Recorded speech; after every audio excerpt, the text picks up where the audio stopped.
Hello students, hope you all are doing well. See, previously આપણે તમારું unit 3 એનું first chapter India as a economic particularly India as a economically develop country એ વિશે આપણે વાત કરતા હતા.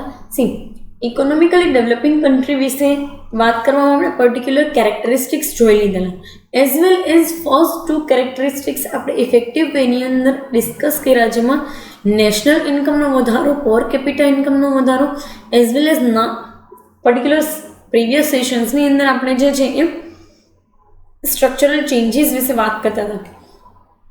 એમાં પહેલી બંને વસ્તુ જે છે એ આપણે જોઈ લીધેલી, બરાબર. પહેલી બંને વસ્તુ જે છે એ આપણે ઇફેક્ટિવ વેની અંદર જોઈ લીધેલી. Now we are focusing on to the development of basic capital industry. See તમને નથી ખબર કે કેપિટલ ઇન્ડસ્ટ્રીઝ કોને કહેવાય, બરાબર. પ્રોબેબલી તમે જે છે એ વસ્તુ ઉપર ક્યારેય ફોકસ પણ નથી કરેલું કે કેપિટલ ઇન્ડસ્ટ્રીઝ કોને કહેવાય, બટ કદાચ કરેલું પણ હોય તો તમને કદાચ અત્યારે એ પ્રીવિયસ સેશન્સનું કાંઈ પણ યાદ નહીં. So let us discuss it one more time. ભાઈ આપણી કન્ટ્રી આટલી આગળ વધી એની પાછળનું કારણ શું છે? તો કે આપણે જે છે ને એ બેઝિક કેપિટલ ઇન્ડસ્ટ્રીઝ જે છે એને ઇમ્પોર્ટન્સ આપવાનું સ્ટાર્ટ કરી દીધું.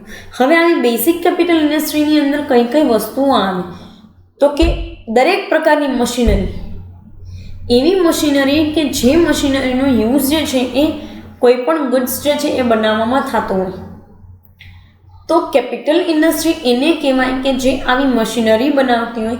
ટેક્સટાઇલને રિલેટેડ મશીનરી, બરાબર, પેકેજિંગ અથવા તો પ્રિન્ટિંગને related machinery, then comes to mining equipments, then comes to particular equipments related to the big giant businesses કે જેની અંદર અમુક મશીનરી માટેના ઇક્વિપમેન્ટ્સ જોતા હોય. Then comes to all kind of machineries and plants that can be used for producing something. તો આ કેવું છે કે મશીનમાંથી વસ્તુ બનીને એમ નહીં, પણ મશીન બનાવવાની ઇન્ડસ્ટ્રીને જે છે એ આ લોકોએ શું કીધું છે તો કે કેપિટલ ઇન્ડસ્ટ્રી. આપણે છે ને આ કેપિટલ ઇન્ડસ્ટ્રીને બહુ સારી રીતે જે છે એ ચલાવીએ છીએ, બરાબર. Majority of the parts of this kind of machineries we are making in India, બરાબર. તમને એવું લાગતું હશે કે મેડમ મશીન્સ બહારના કન્ટ્રીમાં બને છે, બનતા હશે, પણ એ મશીન બનવા માટેના સૌથી વધારેમાં વધારે ભાગ જે છે ને એ આપણે પ્રોવાઈડ કરીએ છીએ, બરાબર. સી તમને એમ થતું હશે કે મેડમ એવું કેવી રીતે? તો કે તમે જોઈ લો, જેમ કે આપણે રાજકોટ જે છીએ એ ઓટોમોબાઈલ પાર્ટ્સનું, બરાબર, ઓટો પાર્ટ્સનું જે છે એ હબ છીએ. We are making every kind of parts that can be used in making cars, trucks and two-wheelers, બરાબર. આપણે દરેક પ્રકારના પાર્ટ્સ બનાવીએ છીએ કે જે અલ્ટિમેટલી જે છે એ આપણી કન્ટ્રીની અંદર યુઝ થાય છે કાર બનાવવામાં કે બીજી કોઈ પણ કન્ટ્રીની અંદર કાર બનાવવામાં, એઝ વેલ એઝ ક્યારેક જે છે એ ટુ વ્હીલર અને ટ્રક બનાવવાના પાર્ટ્સ પણ આપણે બનાવીએ છીએ. બીજી વસ્તુ, મોટા શિપ્સ અને જહાજ માટેના જેટલા પણ નટ બોલ્ટ અને એવી બધી વસ્તુઓ જે છે એ રાજકોટ સાઈડથી પ્રોવાઈડ કરવામાં આવે છે. આ તો મેં તમને ખાલી લોકલ માર્કેટની વાત કરી. Let us focus on to the particular domestic market, એટલે કે કન્ટ્રીનું માર્કેટ વિશે વાત કરીએ. કન્ટ્રીની અંદર પણ ઘણા બધા એવી વસ્તુઓ છે કે જ્યાં અલ્ટિમેટલી તમારે જે છે એ આપણા સાઈડથી ઘણી બધી વસ્તુઓ પ્રોવાઈડ કરવામાં આવે છે. જેમ કે અમદાવાદની સાઈડ તમે જાઓ તો ત્યાં ટેક્સટાઇલને એવા બિઝનેસીસ જે છે એ વધારે જોવા મળે, બરાબર. પછી અમુક જગ્યાએ તમે જાઓ, જેમ કે મહારાષ્ટ્રના અમુક એરિયાઝની અંદર અને અહીંયા ગુજરાતમાં જોવા જાઓ તો પોરબંદર, ભાવનગર, વેરાવળ, સોમનાથ, ત્યાં તમને ફિશરી બિઝનેસ જે છે એ વધારે જોવા મળશે. સો કહેવાનો મતલબ એવું છે કે આવા બધા બિઝનેસીસને વધારવા માટે આપણે અમુક મશીનરીની જરૂરિયાત પડે. તો દરેક બિઝનેસ માટે મશીનની જરૂરિયાત પડે છે કે હું હાથે તો લોખંડ પીગાડી આમ માની લો કે એક તપેલામાં નાખ્યા 2-3 લોખંડ જે છે એના રોડ અને એ પીગળી ગયા ને પછી હું બનાવવાનું, એવું તો ન થાય ને. So we need some or the other kind of machineries. તો આપણે છે ને આવી બેઝિક કેપિટલ ઇન્ડસ્ટ્રીઝ જે છે ને એની અંદર બહુ ઇમ્પ્રોવાઇઝેશન લઈ આવ્યા છે. હવે કેપિટલ ઇન્ડસ્ટ્રી જ્યારે આપણે લઈ આવ્યા ને ત્યારે આપણને એવું લાગતું હતું કે આટલું બધું પોટેન્શિયલ નહીં હોય એ ઇન્ડસ્ટ્રીનું, કે પછી ઇન્ડસ્ટ્રી એવું કંઈ ઉકાળી નહીં શકે. બટ તમને જાણીને નવાઈ લાગશે કે માની લો કે ફ્રોમ ધી 1991 એ ટાઈમ પીરિયડની અંદર આપણે લોકો જે છે એ આવા કેપિટલ ઇન્ડસ્ટ્રીની અંદર 1.5 કરોડ વર્કર્સ જે છે એને ઇન્વોલ્વ કરેલા હતા એ ટાઈમે. અને ત્યારે આપણી વસ્તી આટલી બધી નથી, બરાબર. તો 1.5 કરોડ જેટલા વર્કર્સ લોકોને આપણે એ ટાઈમે ઇન્વોલ્વ કરેલા, બરાબર. એમ પછીથી આપણે જોવા જઈએ ને તો જેટલી પણ કેપિટલ ઇન્ડસ્ટ્રીઝ હતી ને, capital goods industry, we can say the capital industry, એ લોકોએ બહુ એટલે બહુ સારું પરફોર્મન્સ આપેલું છે. ફાઇન. અને એ વેની અંદર જ એ લોકો જોવા માંગે છે દરેક વસ્તુને. So focusing on to that part આપણને આઈડિયા આવી છે કે ભાઈ કાંઈ વાંધો નહીં, જેટલી બી વસ્તુઓ હતી કેપિટલ ઇન્ડસ્ટ્રીઝની અંદર એમાં આપણે ઇમ્પ્રોવાઇઝેશન કરેલું છે. ફાઇન. બીજી એક વસ્તુ તમને કહી દઉં કે ખાલી કેપિટલ ઇન્ડસ્ટ્રીઝ જ નહીં, આપણે અમુક બીજી chemicals, fertilisers, pharmaceuticals as well as heavy electrical equipments and heavy ઇન્ડસ્ટ્રીઝની અંદર પણ આપણે ઇમ્પ્રોવાઇઝેશન કરેલું છે. So this is the we can say that the best part in context to the basic capital industries. Yes or no? Fine. So એ મેનરની અંદર તમને કીધું છે. નેક્સ્ટ કે છે કે development oriented performance of public sector, બરાબર. ડેવલપમેન્ટ ઓરિએન્ટેડ પરફોર્મન્સ કર્યું પબ્લિક સેક્ટર. હવે તમને એવો ક્વેશ્ચન થાય કે મેડમ પબ્લિક સેક્ટર અને ડેવલપમેન્ટ ઓરિએન્ટેડ, યસ. પહેલાં કેવું હતું કે આપણી કન્ટ્રી જ્યારે આપણે ઇન્ડિપેન્ડન્ટ થયા ને ત્યારે પહેલી વસ્તુ તો એ કે બધું પબ્લિક સેક્ટરના જ હાથમાં હતું. Starting from the banking to the heavy equipment industries બધું એના હાથમાં જ હતું, બરાબર. પછી આપણે ધીમે ધીમે એ લોકોએ જે છે એ વસ્તુનું પ્રાઇવેટાઇઝેશન કરેલું, જેમાં તમે 1991ની ઇકોનોમિક પોલિસીને જાણો છો, જેમાં દરેક વ્યક્તિ પોતપોતાના રિસોર્સિસ લઈ આવીને બધું કરવા માંડ્યા. એટલે પબ્લિક સેક્ટરનું બર્ડન છે ઓટોમેટિકલી ઓછું થઈ ગયું, બરાબર. પબ્લિક સેક્ટરનું બર્ડન ઓટોમેટિકલી ઓછું થઈ ગયું. હવે બર્ડન ઓછું થાય તો એ લોકોનો ગોલ શું હોય? શું લાગે તમને પબ્લિક સેક્ટર બિઝનેસીસનો ગોલ શું હોય? પબ્લિક સેક્ટર બિઝનેસીસ કહી દો કે પછી public sector V can say the institution કહી દો, એનો કોઈ બેનિફિટ ના હોય, એનો ગોલ ખાલી અને ખાલી પબ્લિક વેલફેરનો હોય છે. ઇટ મીન્સ કે if you are doing something for the public particularly, તો એ મેનરની અંદર જે છે એ વિશે એ લોકો વાત કરે છે. યસ ઓર નો? હવે સી, તમે પહેલાં છે ને પબ્લિક સેક્ટરનું કામ છે ને બર્ડન એકદમ વધારે, કારણ કે પ્રોફિટ એ કમાવાનું, બહારના કન્ટ્રીઝને આવવાય નહીં દેવાના, આપણે આપણી કન્ટ્રીઝના લોકોને ફીડઅપ કરવાના, એમ્પ્લોયમેન્ટ જનરેટ કરવાનું, અને વેલફેર રિલેટેડ એક્ટિવિટી, વેલફેર એટલે કે basic infrastructure facility related activities પણ કરવાની. પછી ધીમે ધીમે આવતા ગયા ને જેમ પ્રાઇવેટ લોકોને એ લોકો દેતા ગયા ને વસ્તુ, એટલે કે પોતાના સાઈડથી ડિસઇન્વેસ્ટમેન્ટ અને પ્રાઇવેટ કંપનીઝની અંદર ઇન્વેસ્ટમેન્ટ કરતા થયા ને એ ટાઈમ પીરિયડ પછી પબ્લિક સેક્ટરનું ઇમ્પ્રોવાઇઝેશન બહુ સારું આવ્યું, બરાબર. હવે તો તમે પબ્લિક સેક્ટરની મેં તમને કીધું હતું પ્રીવિયસ સેશન્સની અંદર, એમ તમે એ વસ્તુની એપ્લિકેશન્સ પણ જોઈ શકો છો. You can watch it out. તમે દરેક વસ્તુ માટેની એપ્લિકેશન જોઈ શકો, ને તમે ફોર્મ ભરી શકો. Even you can download it and form ભરી અને પછી પાછું અપલોડ કરીને તમે એ લોકોને રિક્વેસ્ટ નાખી શકો છો. થઈ જાય એટલે એ લોકો તમને જે છે એ પર્ટિક્યુલર આવી જાય તમારા ઘરે સર્ટિફિકેટ, હવે તમને ફોન આવી જાય કે લઈ જાઓ ભાઈ સર્ટિફિકેટ થઈ ગયું છે. બીજી અમુક આરટીઓ ને એવી બધી વસ્તુઓ જે છે એમાં તમે સીધું ઓનલાઈન એપ્લિકેશન કરી અને ત્યાંથી તમે જે છે એ વસ્તુઓ કનેક્ટ કરાવડાવી શકો છો, તમારી સાથે અપોઇન્ટમેન્ટ લઈ શકો છો. Yes or no? સો આપણી પબ્લિક સેક્ટરનું ડેવલપમેન્ટ જે છે અથવા તો એનું પરફોર્મન્સ જે છે ડેવલપમેન્ટ ઓરિએન્ટેડ બની ગયું. ફાઇન. નેક્સ્ટ તમને કહે છે કે social infrastructural development. Social infrastructural, infrastructure મેં પહેલાં તમને વાત કરી કે ઇન્ફ્રાસ્ટ્રક્ચર બે ટાઈપના હોય, ઇકોનોમિક હોય અને સોશિયલ હોય. ઇકોનોમિક જેટલા પણ સ્ટ્રક્ચર છે ને it is the part of the social infrastructural facility or social infrastructural development. How? તો તમને એક વસ્તુ કહી દઉં કે ભાઈ ઇન્ફ્રાસ્ટ્રક્ચરલ ફેસિલિટીઝના ટર્મ્સમાં આપણે જોવા જઈએ તો તો પર્ટિક્યુલર મેનરની અંદર સોશિયલ ઇન્ફ્રાસ્ટ્રક્ચરમાં irrigation facility, water facilities, drainage facilities, then comes to the particular we can say that the basic necessities, health care કહી શકીએ કે એજ્યુકેશન ફેસિલિટીઝ કહી શકીએ. ફાઇન, આવું તમામ એમાં આવતું, ઇલેક્ટ્રિસિટીને એવી બધી વસ્તુ.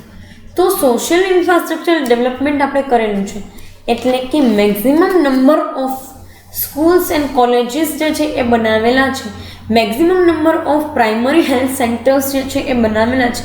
એક વસ્તુ તમને કહી દઉં કે આ હેલ્થ સેન્ટર ક્યારેય એટલે ક્યારેય never, it can never be on a way કે ભાઈ એ ક્યારેય એટલે ક્યારેય એવા વસ્તુની અંદર ના હોય કે ભાઈ તમને એના દરેક લેવલની ફેસિલિટી જોવા મળે, બરાબર. બટ હા, these are the primary health centre. અમુક પ્રાઇમરી વસ્તુઓ હોય કે પ્રાઇમરી માની લો કે વેઝની અંદર કામકાજ કરતા હોય તો એ આ સોશિયલ ઇન્ફ્રાસ્ટ્રક્ચરની અંદર આવે છે. બીજું, ડ્રેનેજ વ્યવસ્થા સારી કરી નાખેલી છે. પછી તમને આઈડિયા હોય તો અમુક પબ્લિક ટોયલેટ્સ જે છે એ દરેક ગામડાઓની અંદર ભાઈ અમુક નંબર ઓફ પબ્લિક ટોયલેટ્સ હોવા જ જોઈએ. સો એ વેની અંદર ઇન્ફ્રાસ્ટ્રક્ચર ડેવલપમેન્ટ કર્યું. પછી આપણે ક્લીનલીનેસ જોઈ લીધી કે કેવી ચોખ્ખાઈ રાખવી જોઈએ દરેક જગ્યાએ, કારણ કે એ વસ્તુ પણ આપણા માટે ખાસ જરૂરી છે કે ચોખ્ખાઈ હોય. પછી દરેક સ્કૂલ અને એઝ વેલ એઝ દરેક કોલેજોની અંદર mid day meal scheme, mostly તો એ સ્કૂલવાળા માટે જ હતી, કોલેજવાળા માટે નથી, બટ પર્ટિક્યુલર સ્કૂલવાળા માટે મિડ ડે મીલ સ્કીમ જે છે એ પહોંચાડવામાં આવી કે જ્યાં અમુક અંડર પ્રિવિલેજ્ડ બાળકો આવતા હોય તો એ અંડર પ્રિવિલેજ બાળકો જે છે એ પોતાનું પોષણ, એ લોકોને આપણે પોષણ પ્રોવાઈડ કરી શકીએ. કારણ કે ઘણી વખત કુપોષણના લીધે કેટલા બધા લોકો અને કેટલી બધી મહિલાઓ અને પુરુષો મરી જતા હોય છે. ભલે આની અંદર તમને એવું ડિટેલિંગની અંદર કીધેલું છે કે ભાઈ ખાલી મહિલાઓને બાળકો મરે છે એવું નથી, કુપોષણના લીધે પુરુષો, મહિલાઓને બાળકો બધા લોકો જે છે એ ઘણી વખત મરી જતા હોય છે. ફાઇન. સો એ મેની અંદર કીધું છે. અધર દેન દેટ સોશિયલ સ્ટ્રક્ચરલ ડેવલપમેન્ટની અંદર એ લોકોએ આ તમે એક કેસ સ્ટડી જોયું હોય તો નેટ જીઓની અંદર આવતું અક્ષય પાત્ર કરીને, ધીઝ અક્ષય પાત્ર સ્કીમ ઇઝ ગવર્મેન્ટ સ્કીમ. એ કોઈ પ્રાઇવેટવાળાની સ્કીમ નથી. હા, તમે જે કંપનીવાળા જુઓ છો કે જે લોકો ખાવાનું પ્રોવાઈડ કરે છે, that it self is the private company. But the Akshay પાત્ર જે યોજના છે અક્ષય પાત્ર નામની, કે જેમાં જેટલા લોકોને જમવું એટલા લોકોને મિડ ડે મીલ સ્કીમ અંડરમાં જમાડવામાં આવે છે, એ તમામ વસ્તુ જે છે એ ગવર્મેન્ટની છે. નેશનલ જે કંઈ પણ છે એ હેલ્થ સેન્ટર્સ બનાવવામાં આવ્યા છે. ઇન્સ્યોરન્સ સ્કીમ્સ, ક્લીનલીનેસને રિલેટેડ ઇન્સ્યોરન્સ સ્કીમ્સ જે છે એ વસ્તુ કરવામાં આવેલી છે. કેવી રીતે લોકોને ઇન્વોલ્વ કરી શકાય in terms of employment or self employment. કારણ કે એમ્પ્લોયમેન્ટ તો તમે દરેક લોકોને તો નોકરી ન જ આપી શકો. ભલે તમે લોકો એવું કહો છો કે મેડમ માર્કેટની અંદર એમ્પ્લોયમેન્ટ ઓપોર્ચ્યુનિટીઝ નથી, પણ મેં તમને આની પહેલાં પણ કીધું હતું કે ઓપોર્ચ્યુનિટીઝ છે આપણને ગ્રેબ કરતા નથી આવડતું. આપણી પાસે એ વસ્તુની સ્કિલ નથી કે આપણે ઓપોર્ચ્યુનિટીને ગ્રેબ કરી શકીએ. સો ઓપોર્ચ્યુનિટી નથી માર્કેટની અંદર એમ્પ્લોયમેન્ટ, એ વસ્તુ ખોટી છે. ફાઇન. સો એ પણ એક સોશિયલ ઇન્ફ્રાસ્ટ્રક્ચરના અંડરમાં આ લોકોએ બનાવેલું છે કે જેમાં એ લોકોએ સેલ્ફ એમ્પ્લોયમેન્ટ, તમને યાદ હોય તો એક એડવર્ટાઇઝમેન્ટ આવતી કે જ્યાં ₹1,00,000 લોન આપવામાં આવે પર્ટિક્યુલરલી તમારા ઘરે જે છે એ કમ્પ્યુટર્સને એવી બધી વસ્તુને સેટઅપ કરવા માટે, જેથી કરીને તમે કમ્પ્યુટર ચલાવી અને એના થ્રુ જે કાંઈ પણ તમારો બિઝનેસ હોય એ લોકો સુધી અલ્ટિમેટલી પહોંચાડી શકો છો. Yes or no? So you have done these things in particular manner. આપણે જે છે એ વસ્તુઓ કરેલી છે પર્ટિક્યુલર મેનરની અંદર, improvisation in terms of social infrastructure development. હવે તમને નેક્સ્ટ આપ્યું છે human development report according to 2011. Let me tell you one thing. Human development report it self is the human development index. તમે નામ સાંભળ્યું છે નથી સાંભળ્યું, I don't know, and I don't know કે તમે કેટલું આ વસ્તુમાંથી કેરી કરી જાઓ છો નોલેજ, કેટલું નોલેજ તમારા પાસે રાખો છો ને કેટલું આપવાની ટ્રાય કરી દો છો બીજા લોકોને, બરાબર. તો national development report 2011 according to આપણા ડેવલપમેન્ટ માટે કન્ટ્રી શું કરી શકે છે, જેની અંદર કન્ટ્રીએ ઇન્ફ્રાસ્ટ્રક્ચરલ ફેસિલિટીના ટર્મ્સમાં banking, communication, as well as banking, communication અને ડ્રેનેજ ને ઇરિગેશન આવી ફેસિલિટીઝ પ્રોવાઈડ કરી, જેથી કરીને ડેવલપમેન્ટ ઇન્ડેક્સ જે છે એ વધારી શકાય. ડેવલપમેન્ટ ઇન્ડેક્સ ખાલી ફેસિલિટીઝ આપવાથી ના વધે, બટ એ ફેસિલિટીઝ આપ્યા પછી ઇમ્પ્રુવાઇઝેશન કેટલું આવ્યું ને એના ઉપરથી આઈડિયા આવે આપણને. બરાબર. Whatever the things we are providing. હવે તો તમે કદાચ ગામડે ગામડે બેંક્સ જોઈ શકો છો.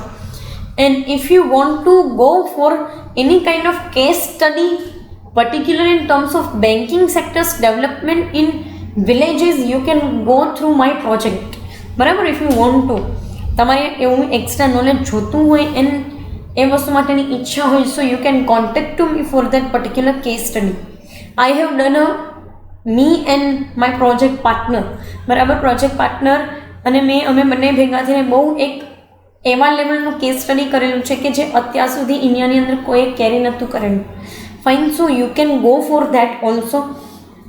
બીજી, ગામડાની અંદર બેન્કિંગ ફેસિલિટી તો આવી ગઈ, પણ હજુ પણ ગામડાના લોકો જે છે એને ખબર નથી કે મારે એટીએમ કેમ યુઝ કરવું. મેં મારા કેસ સ્ટડીની અંદર એ વસ્તુ મેન્શન કરેલી છે કે મોસ્ટ ઓફ ધી વિલેજીસ જે છે એ જગ્યાએ એટીએમ મશીન્સ જે છે એ બગડી ગયા છે, just because the lack of knowledge of how to use that ATM facility. બરાબર. કેવી રીતે એટીએમ ફેસિલિટી જે છે એને યુઝ કરવું એનું નોલેજ લોકો પાસે નથી હોતું. Sometimes their ATM cards, debit cards stuck on ATM itself, and then they don't know how to do further things. અને પછી ત્યાંના બેન્કર્સ લોકો બી એ લેવલના હોય કે ભાઈ એ લોકો પણ આ વસ્તુ પર ફોકસ નથી કરતા. સો એ બી વસ્તુ મેં મારી નજરે જોયેલી છે. બીજું કે ભાઈ કમ્યુનિકેશન ફેસિલિટી બહુ વીક હોય છે. તમે ગામડામાં જાઓ છો ને નેટવર્ક તો ગુલ જ થઈ જાય, અને આવે તો કદાચ BSNLનું નેટવર્ક આવે. BSNL તો સિટીમાં નથી આવતું. આપણે કેમ એક્સપેક્ટ કરી શકીએ કે ગામડામાં આવે. બરાબર. સો બહુ સારી એવી કંપનીનું તમારી પાસે નેટવર્ક, તમારી પાસે એ વસ્તુ સારી એવા નેટવર્કનું કાર્ડ છે તો આવે. બરાબર. સો એ એક વસ્તુ છે. So how to communicate. બરાબર. એ વસ્તુ પણ મેં માર્ક કરેલી છે કે ભાઈ કમ્યુનિકેશન પ્રોબ્લેમના લીધે લોકો ઘણા પ્રોબ્લેમ્સ ફેસ કરતા. Then comes to irrigation facility. No doubt we have created tremendous things. અને જાણીને મને બહુ એટલે બહુ આનંદ થયો છે, અને કદાચ તમને પણ થવો જોઈએ કે હવે તો કચ્છની અંદર પણ ખેતરો અને ખેતીવાડી જે છે એને એ એક્ટિવિટીને કેરી કરવામાં આવે છે. આ 2 થી 5 વર્ષ પહેલાં આવું ક્યારે બન્યું જ નથી. This things are happening from 2012-13. 2013-14ની સાલથી, એટલે કે અપ્રોક્સિમેટલી તમે 6-7 વર્ષ ગણી લો ને, ત્યારથી આ એક્ટિવિટી કરવામાં આવે છે. બરાબર. ભલે આ 2011ના રિપોર્ટની અંદર તમને કંઈ જોવા નહીં મળે, બટ આ હું મારા સાઈડથી તમને નોલેજ આપું છું કે કચ્છની અંદર જે છે એ ફ્રૂટ ને વેજીટેબલ્સ જે છે એની ખેતીવાડી થાય છે. બરાબર. So that is we can say that the improvisation. પછી ઘણી બધી જગ્યાએ સરકારે યોજનાઓ બહાર પાડી છે પર્ટિક્યુલર ફાર્મર્સ લોકો માટે અને પશુપાલન ઉદ્યોગ કરતા લોકો માટે. બરાબર. તો એ બધી વસ્તુ બી એક ઇમ્પ્રુવાઇઝેશનના મેનરથી છે. આનાથી હ્યુમન ડેવલપમેન્ટ થઈ શકે છે. એક વસ્તુ તમને કહી દઉં કે મોર ઓર લેસ આપણે સિટીમાં રહેતા હોય એટલે આપણે અમુક ફેસિલિટી ઓટોમેટિકલી યુઝ કરતા હોય. જ્યારે એ લોકોને પ્રોબ્લેમ શું છે કે એ લોકો ગામડામાં રહે છે ને, તો ઘણી વખત તો એ લોકોને કલાક તો બસનો વેઇટ કરવો પડે just two gate that particular station. બરાબર. એ જગ્યાએ પહોંચવા માટે બહુ એ લોકોને એ વસ્તુના પ્રોબ્લેમ્સ ફેસ કરવા પડે. જોકે હવે તો એ બધી વસ્તુ નથી થતી, કારણ કે ગામડે તો દરેક ટ્રાન્સપોર્ટેશન ફેસિલિટી પ્રોવાઈડ કરવામાં આવે છે. ફાઇન. સો એ બધી વસ્તુ આની અંદર તમને પ્રોવાઈડ કરવામાં આવેલ છે હ્યુમન ડેવલપમેન્ટ રિપોર્ટના તહેત, એના અંડરમાં. અને આપણી કન્ટ્રી જે છે ને એનો પર્ટિક્યુલર 187 કન્ટ્રીઝમાંથી આપણો નંબર 139 હતો, જે અત્યારે આઈ થિંક અપ્રોક્સિમેટલી ઇમ્પ્રૂવ થઈ અને ઇન ટર્મ્સ ઓફ HDI આપણો જે કાંઈ પણ રેટ જે છે એ 123-24 સમથિંગ પોઈન્ટ ઉપર છીએ આપણે અત્યારે. બરાબર. So it is the good, we can say the good sign of development. Fine. Particular આ સેશનની અંદર આપણે ડેવલપમેન્ટ ઓરિએન્ટેડ સ્ટ્રક્ચરલ ચેન્જીસ બધા ડિસ્કસ કરી લીધેલા છે. કમિંગ સેશનની અંદર dual economy as well as economic development through the mixed economy જે છે એ આપણે ડિસ્કસ કરશું. પર્ટિક્યુલર આ સેશન માટે અહીંયા સુધી રાખીએ. Thank you so much.